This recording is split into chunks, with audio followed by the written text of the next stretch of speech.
ನಮಸ್ಕಾರ ಸ್ನೇಹಿತರೆ, ನಮ್ಮ ಚಾನಲಲ್ಲಿ ನಾವು ಪಾಲಕ್ ಯೂಸ್ ಮಾಡಿಕೊಂಡು ಸುಮಾರು ಒಳ್ಳೆ ರೆಸಿಪೀಸ್ ನೋಡಿದ್ದೀವಲ್ಲ. ಇವತ್ತಿನ ರೆಸಿಪಿ ಕೂಡ ಎಲ್ಲರಿಗೂ ಇಷ್ಟ ಆಗುವಂಥದ್ದು, ಎಲ್ಲರೂ ಮಾಡ್ಕೊಳ್ಳುವಂಥದ್ದು. ಪಾಲಕ್ ಸೊಪ್ಪನ್ನ ಯೂಸ್ ಮಾಡಿ ಒಂದು ಒಳ್ಳೆ ಹೆಲ್ದಿಯಾಗಿರೋಂಥ ಪ್ರೋಟೀನ್ ರಿಚ್ ರಸಮ್ ಹೇಗೆ ಮಾಡೋದು ಅಂತ ನೋಡೋಣ. ಇಲ್ಲಿ ನಾನು ಚಿಕ್ಕದೊಂದು ಪಾಲಕ್ ಕಟ್ಟು ಸೊಪ್ಪನ್ನ ಬಿಡಿಸ್ಕೊಂಡು ತೊಳ್ಕೊಂಡು ಬಾಯ್ಲಿಂಗ್ ವಾಟರ್ಗೆ ಹಾಕ್ತಾ ಇದ್ದೀನಿ. 5 ನಿಮಿಷ ಈ ಥರ ಬಿಸಿ ನೀರಲ್ಲಿ ಕುದಿಸಿದ್ರೆ ನಮಗೆ ಪಾಲಕ್ ರೆಡಿ ಆಗತ್ತೆ. ಈ ಥರ ಮಾಡೋದ್ರಿಂದ ಪಾಲಕಲ್ಲಿರೋಂಥ ರಾನೆಸ್ ಎಲ್ಲ ಹೋಗುತ್ತೆ. ಇದನ್ನ ಬ್ಲಾಂಚಿಂಗ್ ಅಂತ ಕರಿತೀವಿ ಈ ಪ್ರೊಸೆಸ್ನ. ಸೊ ಅದು ತಣ್ಣಗಾದ್ಮೇಲೆ ನೀರು ಹಾಕಿ ಜ್ಯೂಸ್ ಫಾರ್ಮ್ಗೆ ಮಿಕ್ಸಿಯಲ್ಲಿ ರುಬ್ಕೊಂಡು ಇಟ್ಕೊಂಡಿದ್ದೀನಿ. ಇಲ್ಲಿ ಬಾಣಲಿಯಲ್ಲಿ ಒಂದು ಒಗ್ಗರಣೆ ಮಾಡ್ಕೊಳ್ಳೋಣ.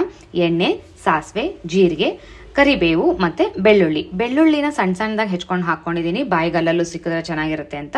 ಖಾರಕ್ಕೆ ಎಷ್ಟು ಬೇಕೋ ಅಷ್ಟು ಹಸಿಮೆಣಸಿನ್ಕಾಯಿ, ಚಿಕ್ಕದೊಂದು ಈರುಳ್ಳಿ, ಚಿಕ್ಕದೊಂದು ಟೊಮೆಟೊ ಹಾಕಿ ಟೊಮೆಟೊ ಈರುಳ್ಳಿ ಎಲ್ಲ ಮೆತ್ತಗಾಗಿ ಜ್ಯೂಸ್ ಬಿಟ್ಕೊಳ್ಳೋವರೆಗೂ ಇದನ್ನ ಬಾಡಿಸ್ಕೋಬೇಕು.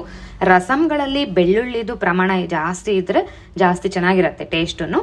ಸೊ ಇವೆಲ್ಲ ಬೆಂದ ಮೇಲೆ ನಾವು ಇದಕ್ಕೆ ಕರಿಮೆಣಸು ಮತ್ತೆ ಜೀರಿಗೆ ಒಂದು ಅರ್ಧ ಚಮಚದಷ್ಟು ಹಾಕಿ ಚೆನ್ನಾಗಿ ಕುಟ್ಕೊಂಡಿದ್ದೀನಿ ಕುಟಾಣಿಯಲ್ಲಿ. ಸೊ ಆ ಪೌಡ್ರು ಸಹ ಹಾಕ್ತಾ ಇದ್ದೀನಿ, ಇದು ಟೇಸ್ಟ್ನ ಎನ್ಹ್ಯಾನ್ಸ್ ಮಾಡಕ್ಕೆ. ಸೊ ಟೊಮೆಟೊ ಎಲ್ಲ ಬೆಂದಿದೆ. ಈಗ ನಾವು ಪಾಲಕ್ ಪ್ಯೂರಿ ಮಾಡ್ಕೊಂಡಿದ್ವಲ್ಲ ಅದನ್ನ ಇದಕ್ಕೆ ಬಗ್ಗಿಸ್ಬೇಕು.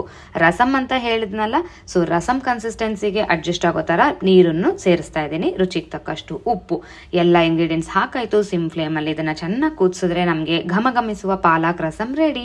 ಇದನ್ನ ನಾನು ಡಿನ್ನರ್ಗೆ ಮಾಡಿದ್ದೆ, ಮನೆಯಲ್ಲೆಲ್ಲರೂ ಇಷ್ಟಪಟ್ಟು ತಿಂದ್ರು. ಇದನ್ನ ನೀವು ಈವ್ನಿಂಗ್ ಟೈಮ್ಸ್ ಮಾಡ್ಕೊಂಡು ಸೂಪ್ ರೀತಿಯಲ್ಲೂ ಸವಿಬಹುದು.